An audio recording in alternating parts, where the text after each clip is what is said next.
तो आज हम एक तरह से जासूस बनने वाले हैं। हाँ, जासूस। हाँ, हमारी जासूसी का मैदान कोई क्राइम सीन नहीं बल्कि एक आम कमरा है और हमारे सुराग हैं लोगों के हाव भाव, उनकी आवाज का उतार चढ़ाव। और वो बातें जो वो कभी कहते ही नहीं। बिल्कुल। हमारे सामने जो जानकारी है वो यही सिखाती है कि कैसे किसी भी बातचीत में छिपे हुए सच को समझा जाए।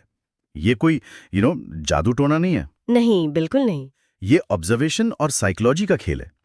तो आज हमारा मिशन है इस हुनर के पीछे के साइंस को समझना और ये भी कि इसे जिम्मेदारी से कैसे इस्तेमाल करें। बिल्कुल। और शुरू करने से पहले ये समझना बहुत जरूरी है कि लोगों को पढ़ने का मतलब क्या नहीं है। हाँ, ये जरूरी है। ये किसी का मन पढ़ना या शर्लॉक होम्स की तरह 1 सेकंड में किसी की पूरी जिंदगी बता देना, वो सब नहीं है। असल में ये उससे कहीं ज्यादा दिलचस्प है। ये लोगों के व्यवहार में पैटर्न ढूंढने की कला है। जैसा कि हमारे एक सोर्स में बहुत अच्छी बात कही गई है। क्या? एक अकेला सिग्नल कुछ नहीं बताता, लेकिन जब कई सिग्नल मिलकर एक पैटर्न बनाते हैं तो वो एक पूरी कहानी कह जाते हैं। पैटर्न मतलब किसी एक चीज पर नहीं बल्कि कई चीजों को एक साथ जोड़कर देखने पर ध्यान देना है। सही। तो इस जासूसी को शुरू कहां से करें? पहला सुराग क्या है? पहला सुराग है किसी भी इंसान का बेसलाइन व्यवहार। बेसलाइन व्यवहार? हाँ, ये एक फैंसी शब्द लग सकता है, लेकिन इसका मतलब बहुत सिंपल है। और क्या मतलब है इसका? मतलब कोई इंसान आम तौर पर नॉर्मल सिचुएशंस में कैसा बर्ताव करता है। किसी भी तरह का विश्लेषण करने से पहले ये जानना जरूरी है, क्या वो ज्यादा बोलते हैं या शांत रहते हैं? ओके। क्या वो बात करते हुए अपने हाथों का बहुत इस्तेमाल करते हैं? उनकी आवाज की नॉर्मल पिच क्या है? ये सब उनका बेसलाइन है। ठीक है, तो पहले ये समझो कि किसी का नॉर्मल क्या है। चिकन, एक सवाल है। पूछिए। अगर हम किसी से पहली बार मिल रहे हैं, जैसे किसी जॉब इंटरव्यू में या किसी पहली मीटिंग में, तब उसका बेसलाइन कैसे पता चलेगा? ये बहुत अच्छा सवाल है। हमारे पास तो कोई पुरानी जानकारी होती नहीं है। सही बात है। ऐसे में आप बातचीत के पहले कुछ मिनटों का इस्तेमाल कर सकते हैं। कैसे? कुछ आसान नॉन थ्रेटनिंग सवाल पूछिए, जैसे यहाँ तक आने में कोई परेशानी तो नहीं हुई, या आपका वीकेंड कैसा रहा। अच्छा, मतलब हल्की फुल्की बातें। हाँ, जब लोग इन आसान सवालों का जवाब देते हैं तब वे आमतौर पर अपने नेचुरल स्टेट में होते हैं। बस उसी वक्त ध्यान से ऑब्जर्व कीजिए। वो कैसे बैठते हैं, कैसे बोलते हैं, हाथों का इस्तेमाल कैसे करते हैं। बस आपको उनका उस मूवमेंट का बेसलाइन मिल गया। और असली खेल तब शुरू होता है जब वो इस बेसलाइन से भटकते हैं। बिल्कुल। मतलब जब उनके नॉर्मल व्यवहार में कोई बदलाव आए, जैसे कोई इंसान जो अब तक शांत बैठा था किसी खास टॉपिक पर अचानक हाथ पैर हिलाने लगे, या उसकी आवाज बदल जाए। एग्जैक्टली वही वो पल है जब आपको ध्यान देना है। बेसलाइन से हटना ही एक इमोशनल सिग्नल है। अच्छा, वो बदलाव ही कहानी की शुरुआत है। तो एक बार हमें बेसलाइन का अंदाजा हो गया तो हम बदलावों को कहाँ ढूंढें? सबसे पहली और ऑब्वियस जगह तो शायद बॉडी लैंग्वेज ही होगी। हाँ, बॉडी लैंग्वेज सबसे मजेदार हिस्सा है, क्योंकि हमारा शरीर हमारे शब्दों से ज्यादा तेज और ज्यादा सच्चा होता है। इसमें भी कुछ खास जगहों पर ध्यान देना चाहिए। चेहरा तो है ही, जहाँ माइक्रो एक्सप्रेशंस, मतलब पल भर के लिए आने वाले भाव। हाँ बिल्कुल। या फिर असली और नकली मुस्कान का फर्क। हाँ, ये तो मैंने भी पढ़ा है। असली मुस्कान में होठों के साथ साथ आंखों के कोने पर भी लकीरें बनती हैं। वो क्रोज फीट जिसे कहते हैं। सही। नकली मुस्कान सिर्फ होठों का काम होती है। फिर आते हैं हाथ। क्या हाथ खुले हुए हैं, टेबल पर आराम से रखे हैं, या फिर उन्हें छुपाया जा रहा है, या मुट्ठियां बंधी हुई हैं? ओके। बैठा है या कंधे झुकाकर। लेकिन एक सुनहरा नियम है जो अक्सर लोग नजरअंदाज कर देते हैं। वो क्या है? नियम ये है, शरीर का निचला हिस्सा ऊपरी हिस्से से ज्यादा ईमानदार होता है। मतलब हमारे पैर। ये तो काफी अजीब है। इसका क्या मतलब हुआ? सोचिए, हम बचपन से ही अपना चेहरा मैनेज करना सीखते हैं। हाँ, वो तो है। झूठी मुस्कान देना, हैरानी छिपाना, बोरियत के भाव को चेहरे पर ना आने देना। हम अपने हाथों को भी कंट्रोल करना सीख जाते हैं। लेकिन पैरों को कंट्रोल करना हमें कोई नहीं सिखाता। वो हमारे दिमाग के सबसे पुराने भागो या लड़ो वाले हिस्से से जुड़े हैं। अच्छा। इसीलिए जब दिमाग कहीं और जाना चाहता है तो पैर सबसे पहले इशारा कर देते हैं, चाहे चेहरे पर कितनी भी अच्छी मुस्कान क्यों ना हो। वाह, ये तो कमाल की इंसाइट है। मतलब अगर कोई आपसे बात कर रहा है, मुस्कुरा रहा है, लेकिन उसके पैर दरवाजे की तरफ हैं। तो बहुत हाई चांस है कि वो उस बातचीत से निकलना चाहता है। अच्छा। वो शारीरिक रूप से वहां मौजूद है, पर उसका दिमाग पहले ही बाहर जा चुका है। सोर्स में एक बड़ा दिलचस्प किस्सा था, एक सेल्स मीटिंग का। बताइए। क्लाइंट हाँ में सिर हिला रहा था, मुस्कुरा रहा था, हर बात पर सहमत हो रहा था। मतलब सब कुछ पॉजिटिव लग रहा था। बिल्कुल, लेकिन उसके पैर लगातार दरवाजे की तरफ थे और आखिर में डील नहीं हुई। ओहो, उसका चेहरा हाँ कह रहा था, पर पैर पहले ही मीटिंग से बाहर जा चुके थे। ये तो सच में एक गेम चेंजर है। तो शरीर तो बहुत कुछ कह रहा है, लेकिन क्या होगा अगर शब्द और शरीर की भाषा में तालमेल ही ना हो? जैसे पैर दरवाजे की तरफ है, लेकिन इंसान कह रहा है हाँ हाँ मुझे आपकी बात सुनने में बहुत मजा आ रहा है। इस कॉन्फ्लिक्ट को कैसे समझें? बहुत बढ़िया सवाल। और यहीं पर हमारा तीसरा सुराग सामने आता है, जो कि है आवाज। जो शब्द छिपाने की कोशिश करते हैं वो अक्सर आवाज के लहजे में पकड़े जाते हैं। शब्दों की तैयारी की जा सकती है, लेकिन आवाज की टोन, उसकी पिच और रफ्तार को नकल करना बहुत मुश्किल है।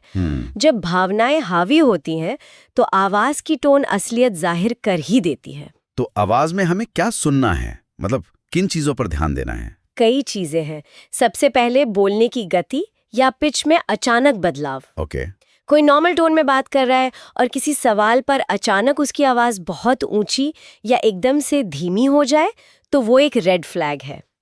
दूसरा, जब कोई साधारण से सवाल का जवाब बहुत ज्यादा विस्तार से देने लगे, जरूरत से ज्यादा डिटेल्स देना। हाँ, अक्सर कुछ छुपाने की कोशिश होती है। और शायद सीधे सवालों से बचना भी। हाँ, बात को घुमाना फिराना। हाँ, वो भी। और एक बहुत बड़ा संकेत है। क्या? भावनात्मक सवालों पर जवाब देने में लगने वाली देरी। वो जो 1-2 सेकंड की खामोशी होती है ना, वो दिमाग के अंदर चल रही जद्दोजहद का संकेत होती है। दिमाग सच और झूठ के बीच कहानी बना रहा होता है, इसलिए उस पॉज पर हमेशा ध्यान दें। हमारे पास अब बेसलाइन है, बॉडी लैंग्वेज है और आवाज के संकेत भी हैं। ये सब अलग अलग सुराग हैं। इन सबको एक साथ जोड़ने वाला कोई फ्रेमवर्क भी है क्या? हाँ, और वही हमारा चौथा और सबसे जरूरी स्तंभ है। ओके। इमोशनल इंटेलिजेंस, यानी भावनात्मक समझ। भावनात्मक समझ। हाँ, ये सारे सुराग, झुके हुए कंधे, दरवाजे की तरफ पैर, कांपती हुई आवाज, ये सब डेटा पॉइंट्स हैं। इनका कोई मतलब नहीं है जब तक हम इनके पीछे छिपी भावना को ना समझें। जैसा कि सोर्स में कहा गया है, लोग हकीकत पर प्रतिक्रिया नहीं करते, वे उस हकीकत के बारे में जैसा महसूस करते हैं उस पर प्रतिक्रिया करते हैं। इसका कोई उदाहरण दे सकते हैं? जरूर। मान लीजिए डर की भावना है। ये आपको किसी की बॉडी लैंग्वेज में कैसे दिखेगी? बचाव की मुद्रा में, जैसे हाथ बांध लेना या खुद को छोटा दिखाने की कोशिश करना। ठीक है। बातों में कैसे दिखेगी? चुप्पी साध लेना या बहुत सारे बहाने बनाना।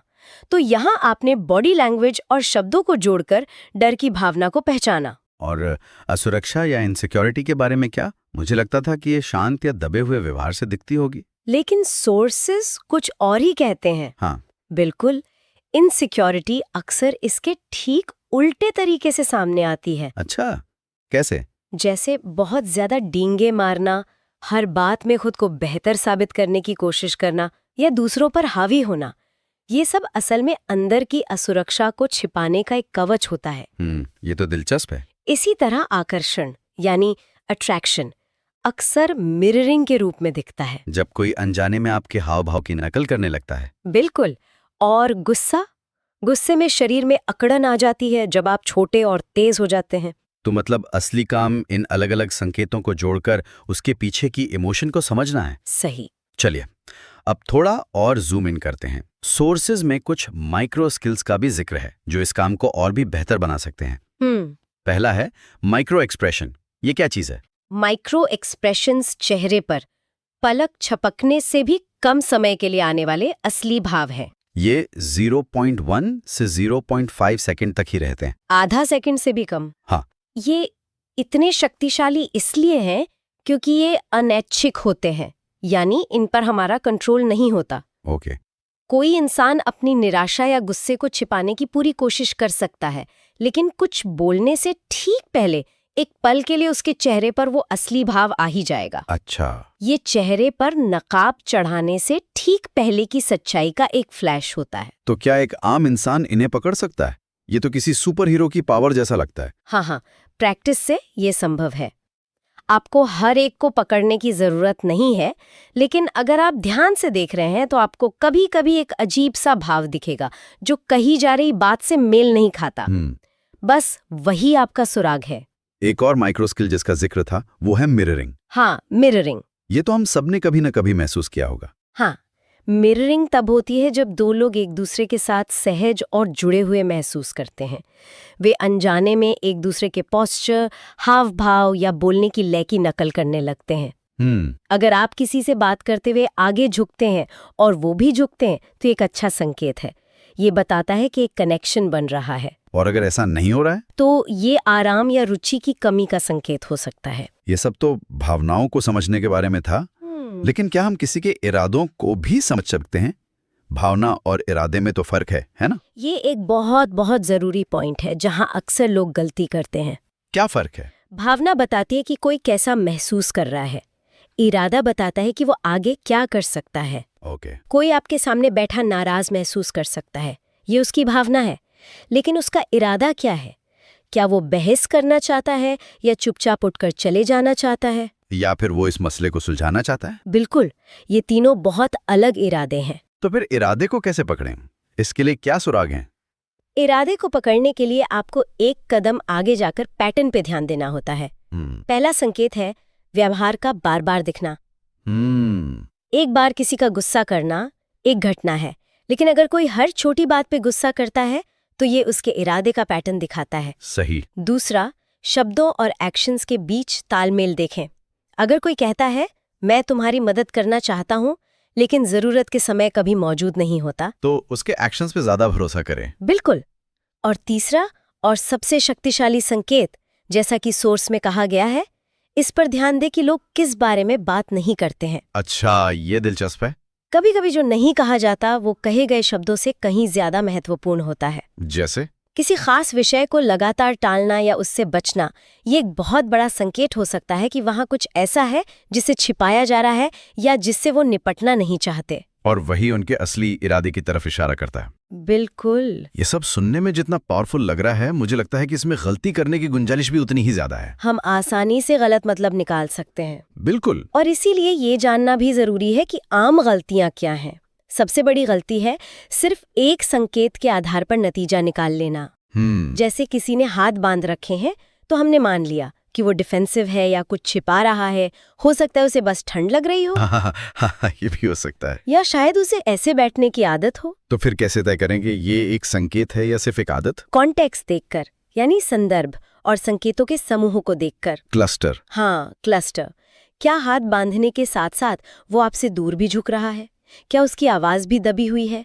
क्या वो आई कांटेक्ट से बच रहा है? अच्छा। अगर कई संकेत एक ही दिशा में इशारा कर रहे हैं, तब आप किसी नतीजे पर पहुंच सकते हैं। अकेली निशानी धोखा दे सकती है। दूसरी बड़ी गलती है अपनी पर्सनल बायसेस को बीच में आने देना। मतलब अगर हम पहले से ही किसी के बारे में कुछ मानकर बैठे तो हमें उसके व्यवहार में वही चीजें दिखेंगी जो हमारी धारणा को सपोर्ट करती हैं। एग्जैक्टली। इसीलिए जो लोग दूसरों को अच्छी तरह समझते हैं वो जिज्ञासु रहते हैं, जजमेंटल नहीं बनते। वे अवलोकन करते हैं, अनुमान नहीं लगाते।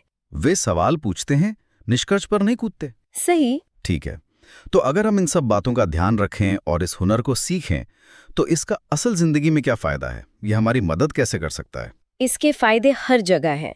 सबसे पहले तो कम्युनिकेशन में आप समझ सकते हैं कि आपकी बात का सामने वाले पर क्या असर हो रहा है। और आप अपनी बात को सही समय पर सही तरीके से कह सकते हैं। इससे बेवजह के झगड़े और मिसअंडरस्टैंडिंग से बचा जा सकता है। रिश्तों में तो ये बहुत काम आ सकता है, अपने पार्टनर या दोस्तों की अनकही जरूरतों को समझना। बिल्कुल। ये आपको गलत संकेतों को जल्दी पहचानने में भी मदद करता है ताकि आप गलत रिश्तों से बच सकें। और करियर में? करियर में तो इसके अनगिनत फायदे हैं। नेगोशिएशन, क्लाइंट मीटिंग्स, इंटरव्यूज, अपनी टीम को बेहतर समझना। और एक फायदा है जिसके बारे में हम ज्यादा नहीं सोचते, वो है सेल्फ अवेयरनेस, आत्म जागरूकता। वो कैसे? जब हम दूसरों के नॉन वर्बल सिग्नल्स पर ध्यान देना शुरू करते हैं तो हम अनजाने में अपने खुद के सिग्नल्स को भी नोटिस करने लगते हैं। अच्छा। हमें पता चलता है कि हम कब घबराते हैं, कब हम डिफेंसिव हो जाते हैं, और तब हम अपनी प्रतिक्रियाओं को बेहतर ढंग से नियंत्रित कर सकते हैं। लेकिन हर पावर के साथ एक जिम्मेदारी भी आती है। इस हुनर का गलत इस्तेमाल भी तो हो सकता है। और ये इस पूरी चर्चा का सबसे जरूरी हिस्सा है। इसका एक नैतिक नियम है। इस हुनर का इस्तेमाल समझने, जुड़ने और बेहतर संवाद के लिए करना है, न कि किसी को मैनिपुलेट करने, कंट्रोल करने या उसका फायदा उठाने के लिए। सही बात है। किसी की असुरक्षा को जानकर उसका मजाक उड़ाना या उसका फायदा उठाना ये अनैतिक है। असली शक्ति जागरूकता में है, दूसरों पर नियंत्रण करने में नहीं। ये एक टूल है, पुल बनाने के लिए, दीवारें खड़ी करने के लिए नहीं। क्या बात है, बहुत खूब कहा। तो अंत में हमारे सोर्सेज हमें एक बहुत शक्तिशाली विचार के साथ छोड़ते हैं। लोग लगातार बात कर रहे होते हैं, तब भी जब वे चुप होते हैं। उनका शरीर, उनकी चुप्पी, उनकी आंखें, सब कुछ एक कहानी कह रहा होता है। और इस चर्चा का अंतिम विचार ये है कि यदि कोई शांति से निरीक्षण करना, गहराई से सुनना और धैर्यपूर्वक पैटर्न को जोड़ना सीखता है, तो उसे ये अनुमान लगाने की आवश्यकता नहीं होगी कि लोग क्या सोचते या महसूस करते हैं। वो इसे पढ़ पाएंगे। वे इसे लगभग साफ साफ पढ़ पाएंगे। आपको बस ध्यान से देखना और सुनना है।